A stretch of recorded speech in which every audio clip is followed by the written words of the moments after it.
Assalamualaikum warahmatullahi wabarakatuh. Salam swastiastu, namo buddhaya, salam kebajikan, salam bela negara. Oke, di sini kami dari kelompok sistem basis data ingin melakukan sebuah penjelasan mengenai eh, database yang telah kita buat, yaitu sistem database form. Judul sistem database program. Oke, di sini kami ada untuk kelompoknya itu ada Irwan Sedaran Zega dengan 210511114, Muhammad Tokar Zakinur dengan NIM 221051114, Miftah Rizky Aulia dengan 221051122, Hari Kapri 221051123, Andes Kurnia 221051129, Muhammad Dihya Al-Kolbi 221051135. Oke. Oke, sebelumnya di sini kita akan menjelaskan mengapa sih kita memilih database pergudangan kasur MyForm ini. Nah, pergudangan kasur MyForm ini pada awalnya mengalami beberapa tantangan karena tantangan utama itu ada pada keterbatasan informasi yang dikeluarkan oleh penggunaan sistem yang manual. Nah, jadi di sini terjadi permasalahan yang diakibatkan oleh masih digunakannya sistem basis data yang sistem manual pada pencatatan, pada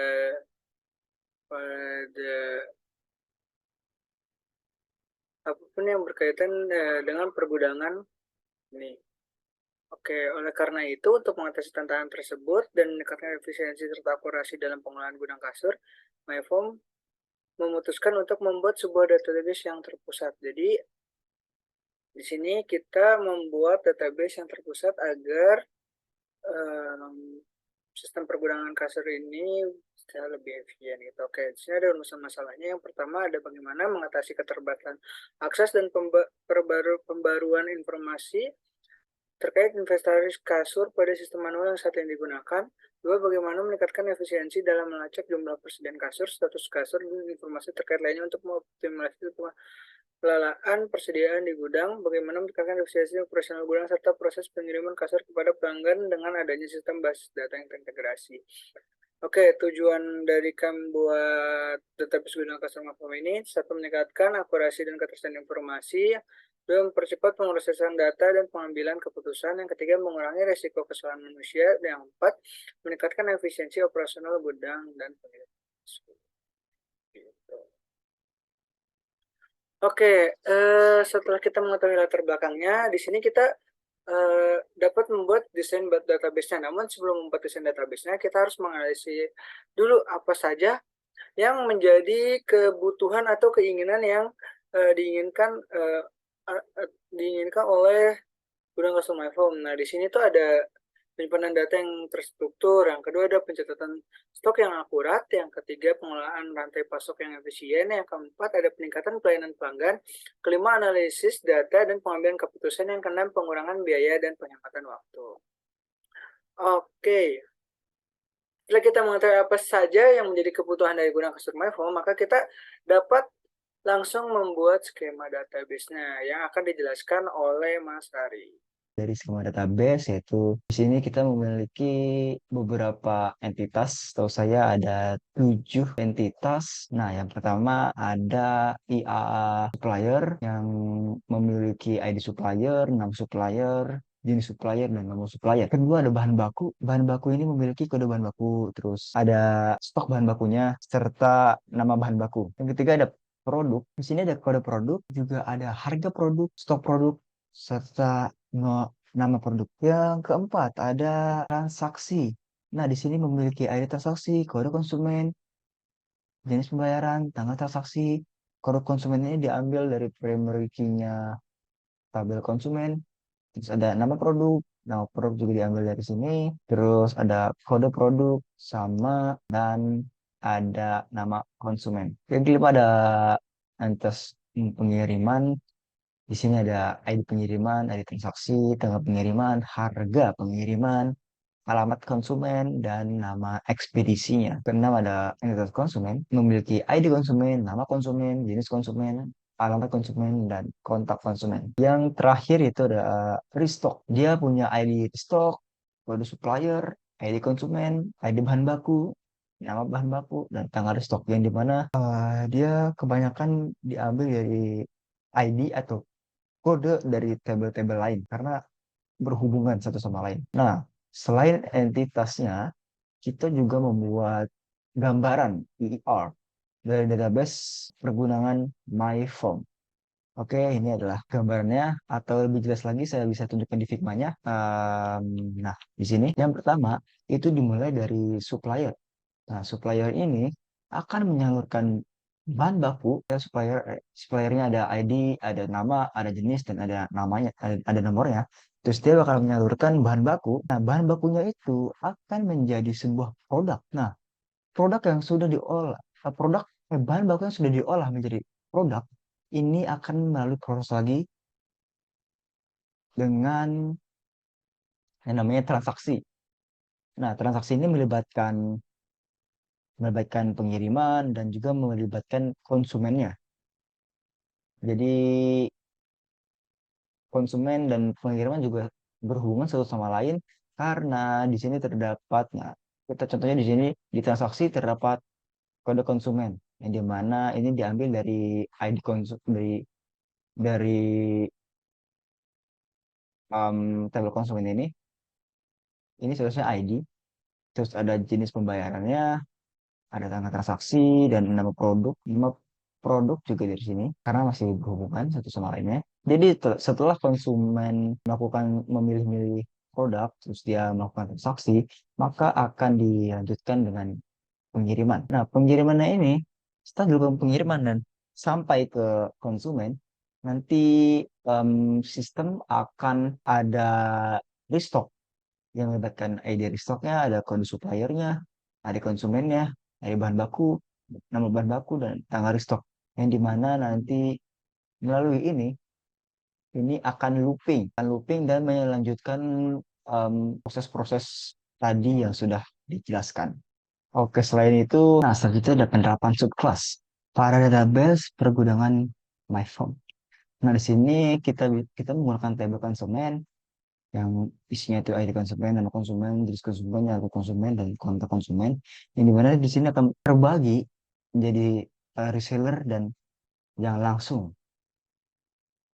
Biasanya yang jadi reseller ini akan langsung mendapatkan potongan dan yang langsung ke jumlah pembelian. Terus ada pengiriman. Nah, di pengiriman ini kita membuat ada pihak ekspedisinya dan ada riwayat pengirimannya.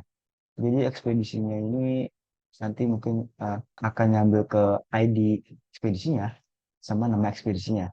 Terus riwayat pengiriman ini akan mengambil ID pengiriman dan tanggal pengirimannya. Jadi tabel konsumen memiliki subclass yaitu visual dan langsung. Ini. Dan subclass-nya langsung memiliki atribut jumlah pembelian. Oh, Ini dia adalah gambaran alur tabelnya. Di sini di gambaran alur tabel ini ya,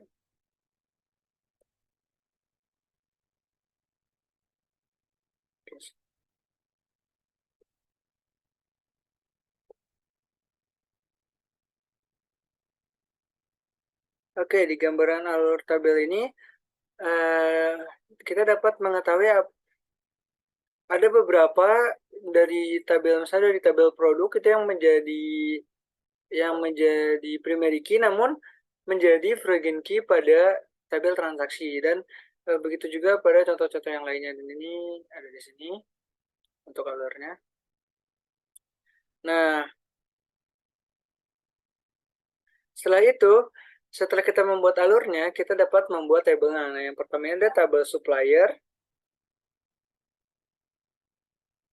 Yang selanjutnya ada tabel bahan baku. Selanjutnya ada tabel produk. Sini ada tabel transaksi. Selanjutnya ada tabel pengiriman. Selanjutnya ada tabel konsumen. Dan yang terakhir ada tabel restock. Oke, setelah kita membuat tabel, maka kita dapat langsung dapat mengisi data ke dalam tabel. Nah, kami ada pengisian data terhadap tabel supplier. Yang kedua itu ada terhadap tabel bahan baku. Yang ketiga itu ada pada tabel produk. Yang keempat pada tabel transaksi. Yang kelima itu ada pada tabel pengiriman. Yang keenam ada tabel konsumen. Yang ketujuh atau yang terakhir itu ada tabel stok. Oke, selanjutnya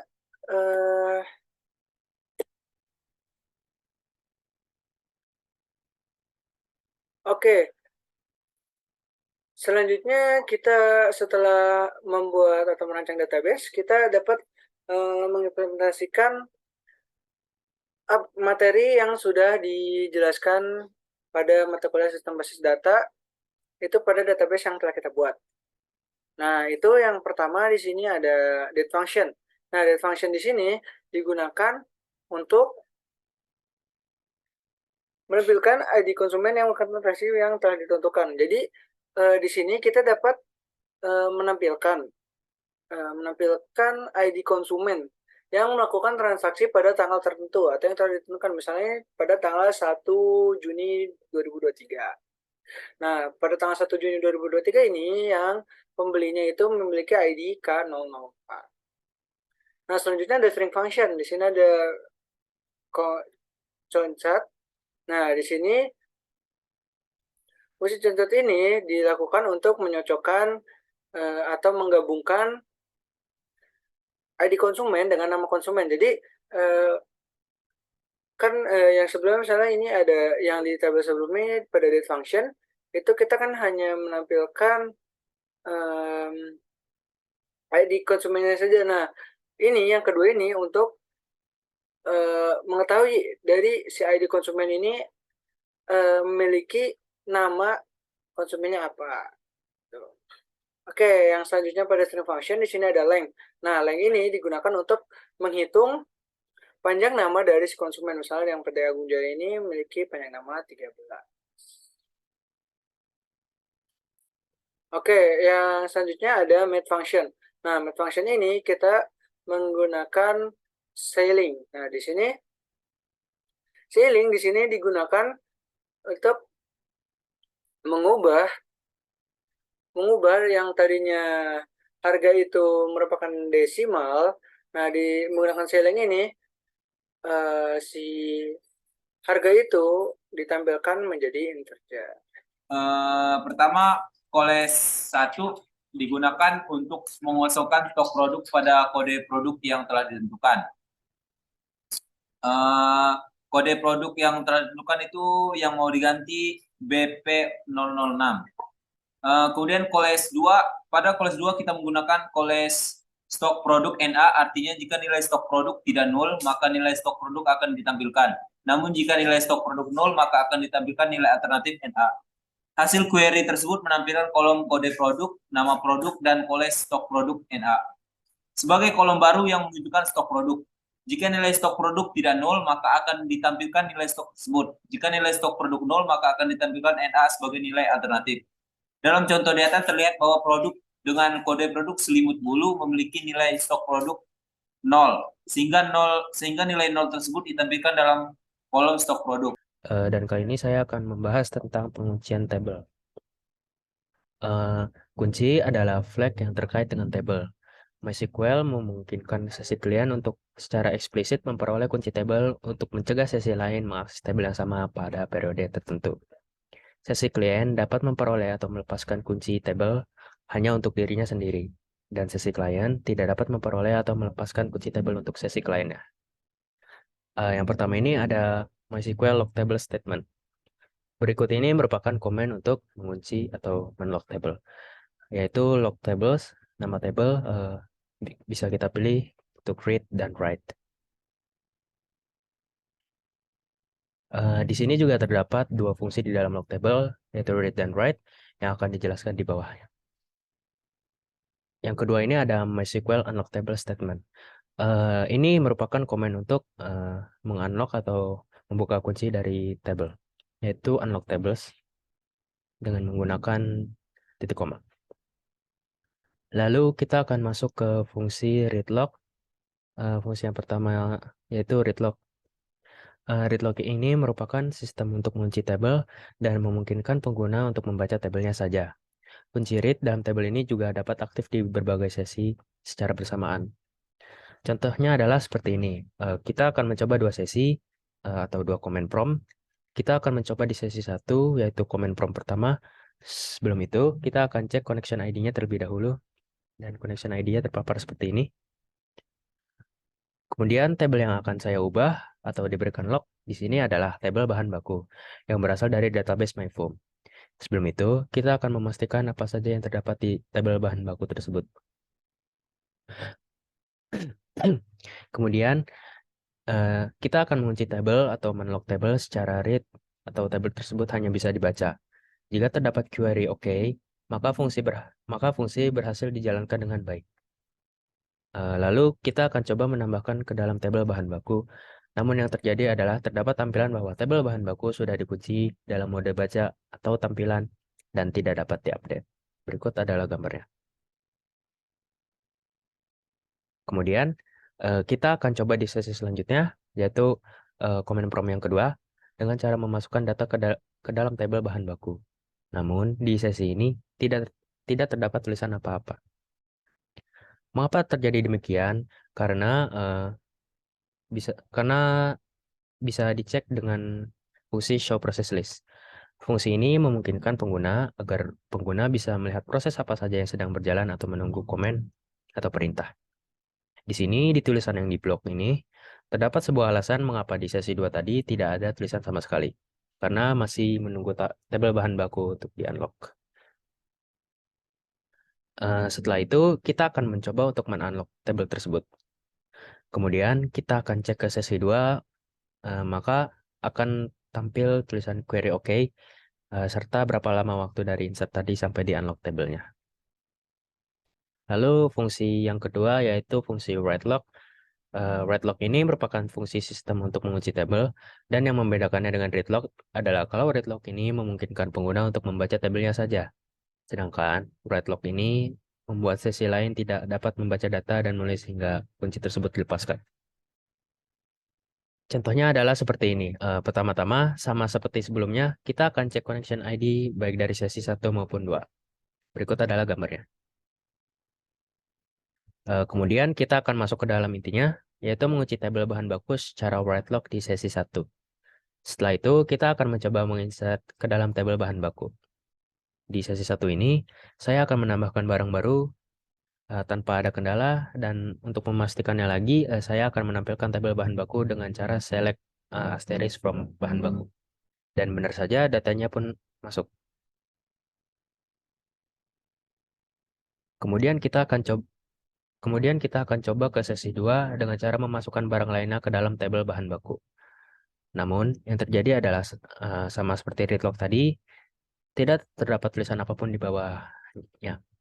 Hal ini dikarenakan karena kita harus membuka kunci tabel tersebut di command prompt pertama. Setelah dibuka di sesi 1, maka kita akan kembali ke sesi 2. Dan barang berhasil ditambahkan ke dalam tabel. Serta terdapat waktu di mana dari awal saya menginsert barang tersebut hingga di-unlock tabel tersebut. Ya, tutorial ini untuk apa? Ya, yang pertama, di sini kita mengikuti modulnya. Yang pertama ada MySQL Transaction Statement. Fungsinya untuk apa? Fungsinya itu untuk memastikan keberhasilan dan konsistensi data yang dilakukan dalam suatu operasi. Dengan memulai transaksi, kita bisa memastikan bahwa entry pada tabel produk dan perubahan pada stok bahan baku di tabel bahan baku hanya diterapkan jika semua perintah berhasil dieksekusi tanpa kesalahan. Jika ada kesalahan dalam satu perintah, kita bisa menggunakan rollback. Kita bisa menggunakan rollback untuk membatalkan perubahan yang dilakukan sebelumnya. Selanjutnya ada commit dan rollback. Fungsi untuk apa? Kegunaannya itu tadi kita sudah menggunakannya di sini, jadi sama saja. ini untuk membatalkan semua perubahan yang dilakukan dalam transaksi. Jika terjadi kesalahan atau jika kita ingin membatalkan perubahan secara sengaja. Dalam contoh ini jika ada kesalahan dalam perintah insert atau update, rollback akan mengembalikan database keadaan sebelum transaksi dimulai. Jadi kita menggunakan rollback ini untuk membatalkan setelah kita menginputkan atau mengupdatekan data, tapi data ini enggak sesuai dengan keinginan kita. Nah, kita menggunakan rollback ini untuk membatalkan dan kembali ke data yang sebelumnya. Terus ada save point. Nah, di sini save point itu menggunakan rollback juga, rollback to. Nah, di contoh ini untuk memberikan fleksibilitas dalam mengatur rollback pada sebagian transaksi. Jika terdapat kesalahan dalam operasi insert atau update pada tabel bahan baku, rollback to save point one akan mengembalikan transaksi ke titik simpan save point one, sehingga perubahan yang dilakukan dalam tabel bahan baku dibatalkan. Tapi perubahan yang dilakukan pada tabel produk tetap dipertahankan. Hal ini memungkinkan kita bisa membatalkan hanya bagian tertentu saja dari transaksi tanpa harus membatalkan seluruh transaksi. Nah, kalau tadi kan itu kita membatalkan seluruh transaksi. Nah, yang ini dengan memanfaatkan save point, kita bisa menentukan transaksi apa yang ingin kita batalkan. Jadi bukan semua transaksinya. Jadi di sini saya akan menjelaskan storage prosedur 1, di mana di sini kita membuat sebuah prosedur tampil produk yang digunakan untuk menampilkan seluruh kolom di tabel produk dengan perintah seperti biasa, yaitu delimiter, lalu create prosedur tampil produk, begin, select bintang from product, lalu kita end. Lalu sebelum itu kita delimiter lagi. Lalu untuk memanggil fungsi tersebut, itu dapat menggunakan perintah call Itu tentang conditional statement if, di mana MySQL di sini memiliki fungsi if yang memiliki beberapa bentuk. Ada 3 bentuk, yaitu yang pertama pernyataan if then sederhana, yang kedua pernyataan if then else, dan yang ketiga pernyataan if then else. Jadi untuk pernyataan if then ini memungkinkan kita untuk mengeksekusi satu set pernyataan SQL berdasarkan kondisi tertentu. Nah, berikut contoh implementasi pernyataan if then dapat kita lihat pada gambar berikut. Itu untuk mengubah harga berdasarkan ukuran produk, yang contohnya ukuran produknya 120 kali 200 yang telah kita inputkan di dalam tabel. Nah, di sini ada untuk kita melihat hasil jika ukurannya sama dengan 120 kali 200, dan di sini untuk memanggil apakah hasilnya ukurannya tidak sama dengan 120 kali 200. Nah, di sini kemudian kita memeriksa tabel yang telah kita sediakan apakah sudah terjadi perubahan, contohnya di BP003 yang tadinya ukuran harga produknya 1.400.000 rupiah menjadi 1.750.000 rupiah karena ukurannya sama dengan 120 kali 100. Kemudian di sini jika kita ingin mengeksekusi pernyataan lain ketika kondisi di cabang if tidak bernilai true, kita dapat menggunakan pernyataan if then else yang dapat kita lihat pada implementasi pernyataan if then else berikut pada gambar ini.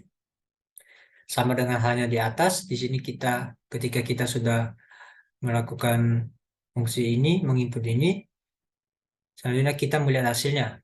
Apakah jika ukurannya sama dengan 120 kali 200 akan berubah harga produknya menjadi 1.750.000 rupiah. Dan apabila ukurannya tidak sama dengan 120 kali 200, maka akan terjadi juga perubahan. Nah, di sini kita lihat pada tabel sini untuk mengecek perubahan yang telah terjadi, yang telah kita input di di sini. Selanjutnya, jika kita juga ingin mengeksekusi pernyataan lebih dari dua kondisi, dapat menggunakan pernyataan, kita dapat menggunakan pernyataan if then, if else. Nah, untuk cara menginputnya dapat kita lihat seperti di gambar berikut. Ketika kita sudah menginput data seperti ini, kita kembali memanggil ubah harga 3 kondisi untuk BP006. Nah, untuk melihat perubahannya kita dapat melihat di produk, di tabel produk yang telah kita buat. Kemudian stores prosedur 3. Yang pertama itu loop. Stores prosedur loop example menggunakan pernyataan loop untuk melakukan perulangan tanpa kondisi berhenti awal. Variabel hashtag counter 1 diinisialisasi dengan nilai 0. Dalam loop, variabel add counter 1 diincrement dengan 1 menggunakan pernyataan set add counter 1 sama dengan add counter 1 plus 1. Setiap iterasi nilai add counter 1 ditampilkan menggunakan pernyataan select add counter 1. Jika add counter 1 mencapai nilai 5, pernyataan loop 1 akan menghentikan perulangan. Delimiter diubah menjadi /2 untuk mengakhiri definisi stores prosedur dan kemudian kembali ke titik 2 menggunakan delimiter. Sehingga implementasinya seperti ini. Storage prosedur loop example dipanggil menggunakan pernyataan call loop example. Kemudian nomor 2 while loop. Storage prosedur while loop example menggunakan pernyataan while untuk melakukan perulangan dengan kondisi berhenti. Variabel add counter 2 diinisialisasi dengan nilai 0. Dalam perulangan, pernyataan set add counter 2 sama dengan add counter 2 plus 1 dijalankan untuk mengincrement nilai add counter 2. Setiap iterasi nilai add counter 2 ditampilkan menggunakan pernyataan select add counter 2. Perulangan akan berlanjut selama nilai add counter 2 kurang dari 5. Delimiter diubah menjadi /2 atau $2 untuk mengakhiri definisi stores prosedur dan kemudian dikembalikan ke titik 2 menggunakan delimiter tersebut. Implementasinya seperti ini. Kemudian untuk memanggil while loop example, kita menggunakan source code call while loop example. Kemudian ketiga, revert loop. Storage prosedur revert loop menggunakan pernyataan revert loop untuk melakukan perulangan dengan kondisi berhenti di akhir loop.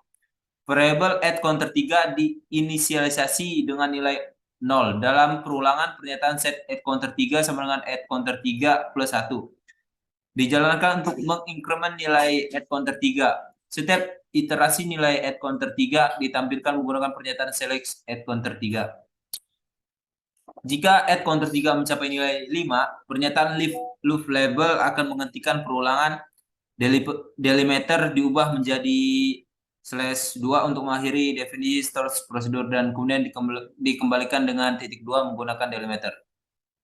Kemudian untuk memanggil revert loop example, kita menggunakan source code call revert loop example. Saya akan menjelaskan pengenalan trigger pada konsep pengenalan trigger pada database yang telah kita buat ini. Ya, pertama sebagai trigger. Contoh ini dalam contoh kasus ini, database kita, saat data baru dimasukkan ke dalam tabel pengiriman dengan ID pengiriman P007, trigger reduce product stock akan dijalankan dan mengurangi stok produk yang memiliki kode produk yang sesuai dengan kode produk pada transaksi dengan ID transaksi yang dimasukkan. Telah dijalankan perintah update pada tabel pengiriman, kita dapat menjalankan perintah select untuk melihat kode produk, nama produk, dan stok produk saat sekarang dari tabel produk. Ini contohnya. Selanjutnya ada drop trigger. Nah, drop trigger ini simpelnya untuk menghapus semua, bukan semua, tetapi untuk menghapus trigger yang sebelumnya kita buat. Jadi dia bisa menghapus dengan memilih trigger mana yang pengen kita hapus berdasarkan nama trigger yang telah kita buat. Nah, selanjutnya ada before insert. Nah, before insert ini mungkin hampir sama kayak yang tadi, tetapi bedanya setelah trigger dibuat, perintah select digunakan untuk mengambil nilai total produk dari tabel status total produk. Nah, di tabel ini nilai total produk masih 0. Nah, ya di sini contohnya masih 0 dan menyisipkan data baru.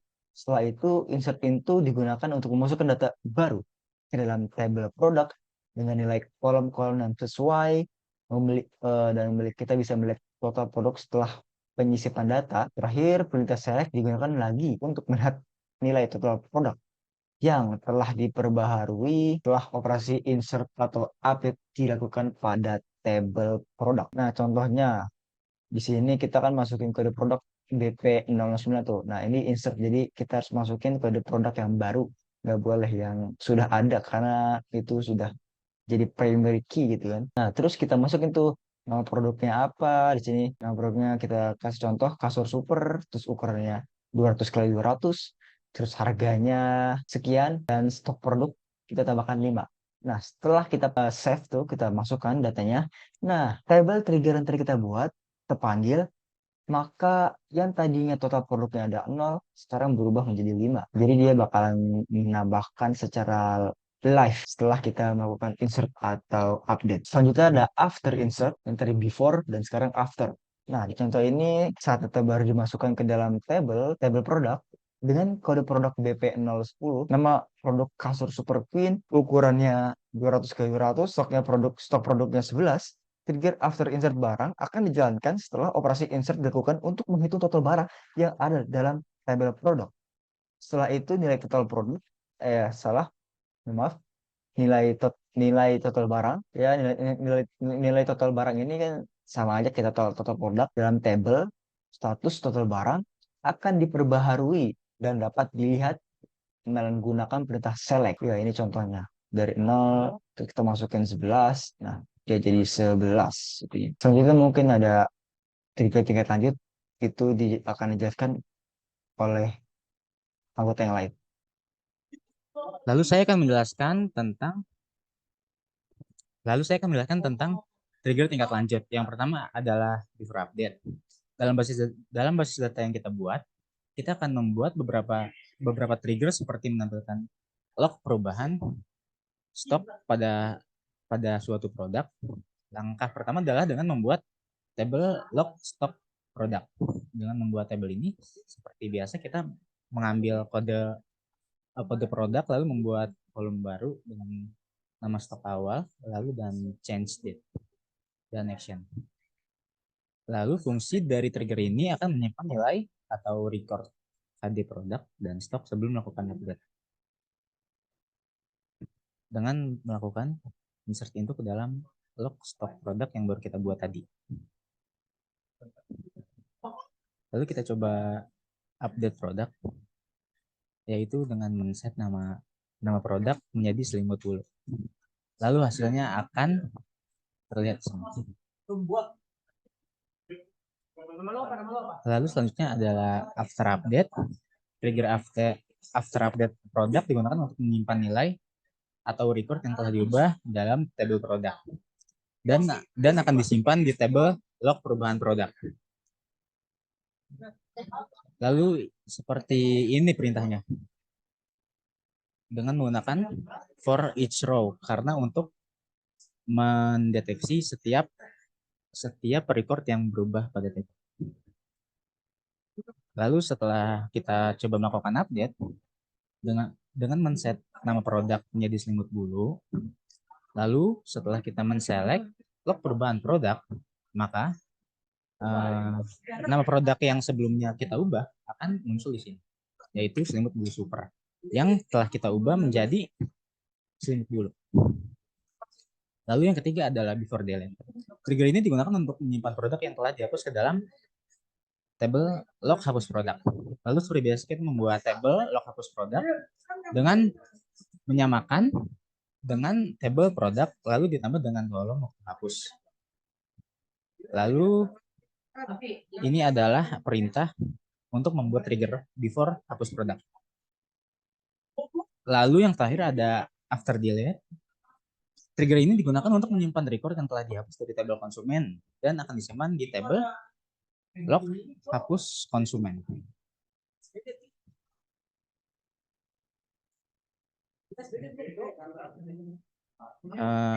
Berikut adalah perintah untuk membuat trigger after hapus konsumen.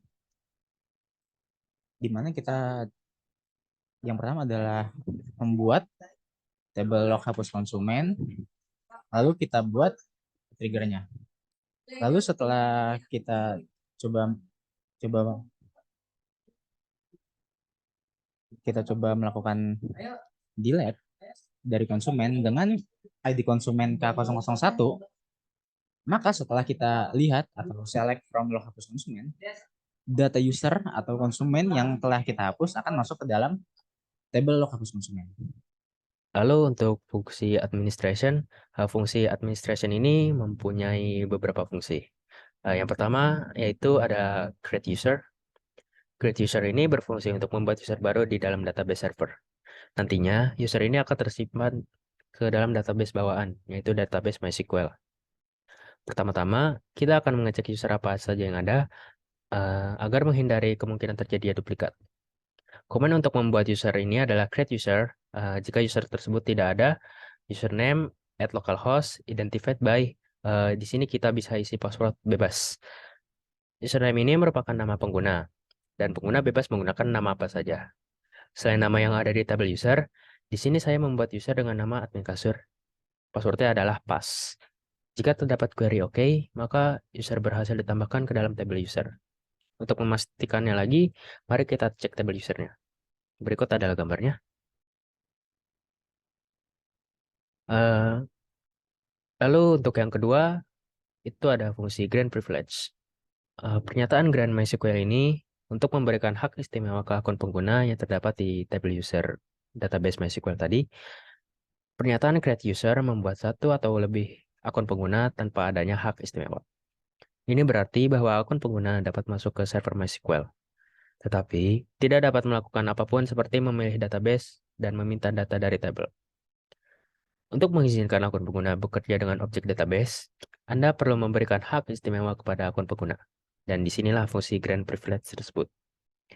Komennya adalah grant privilege on privilege underscore level to account underscore name. Di sini saya akan mencoba memberikan grant privilege kepada user admin kasur agar user admin kasur dapat melihat kode produk atau kode underscore produk yang ada dalam tabel produk, nama produk atau nm underscore produk, dan ukuran produk atau ukuran underscore produk. Jika terdapat query OK, maka fungsi berhasil ditambahkan. Berikut adalah gambarnya. Lalu di sini kita akan memberikan grant privilege pada user admin kasur ke tabel transaksi. Namun tidak hanya beberapa fungsi, melainkan semua fungsi. Maka dari itu, saya di sini menggunakan asterisk atau bintang agar terselect semuanya, semua fungsinya. Setelah itu, untuk menampilkan grant privilege yang sudah diberikan, pengguna atau admin dapat mengecek dengan cara show grants for username @localhost. Ini berfungsi untuk melihat pengguna tersebut memiliki akses ke tabel dan fungsi mana saja di dalam database. Selain itu, untuk menghapus grant privilege, admin atau pengguna bisa menggunakan command revoke select on database.table from username @localhost. Ini berfungsi agar mencabut izin atau mencabut akses user tersebut ke dalam tabel dan fungsi yang ada. Berikut adalah gambarnya dari grant select, show grants, revoke select, dan show grants lagi. Selanjutnya di sini saya akan membahas tentang indeks. Selanjutnya di sini saya akan membahas tentang indeks. Yang pertama, untuk membuat indeks. Perlu kita ketahui dulu, indeks itu adalah struktur data yang digunakan untuk meningkatkan kecepatan pencarian dan pengambilan data dari sebuah tabel atau sebuah database. Jadi dengan membuat indeks ini pada kolom tertentu, database dapat mencari dan mengurutkan data lebih efisien. Jadi untuk menambahkan indeks untuk kolom atau kumpulan kolom, kita dapat menggunakan pernyataan create index. Contohnya seperti ini. Jadi untuk menambahkan indeks untuk kolom atau kumpulan kolom. Di sini kita ada implementasinya, contohnya begini. Contohnya kita buat dalam sebuah database sebuah tabel yang telah kita buat. Contohnya create index, IDX produk, on produk. Di sini nama tabelnya. Kemudian di sini akan selanjutnya perintah show index from digunakan untuk menampilkan daftar indeks yang telah kita buat tadi. Nah, di sini dapat kita lihat untuk menampilkan indeks yaitu show index from product. Nah, di sini akan ada tampilan yaitu indeks yang telah kita buat terhadap tabel produk yang tadi. Nah, yang kedua untuk menghapus indeks. Nah, di pernyataan MySQL drop index ini untuk menghapus indeks tabel yang ada. Untuk menghapus indeks yang ada dari tabel, kita dapat menggunakan pernyataan drop index. Contohnya seperti berikut yang di sini. Nah, berikut contoh untuk menghapus indeks yaitu dengan memasukkan perintah drop index, nama IDX produk on produk. Nah, di sini akan kita melihat indeks yang dihapus. Untuk melihatnya show index from product. Nah, di sini sudah dapat indeks yang telah dihapus.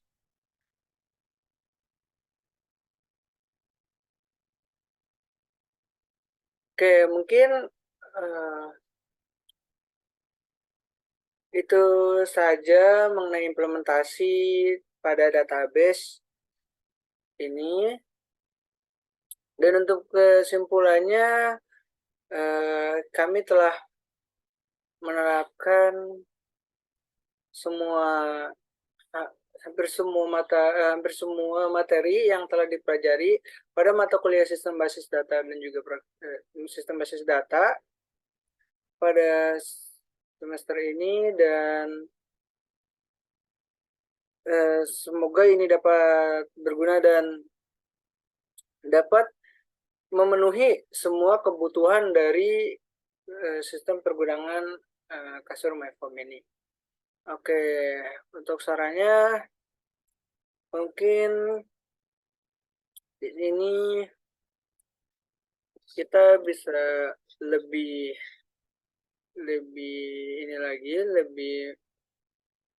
mencari lagi beberapa fungsi lagi untuk lebih mempermudah lagi dengan menerapkan materi yang sudah dibahas sistem basis data. Mungkin itu saja dari kelompok kami, kurang lebihnya mohon maaf. Wabillahi taufiq wal hidayah. Assalamualaikum warahmatullahi wabarakatuh. Salam Om Santi Santi Om Salam Bela Negara.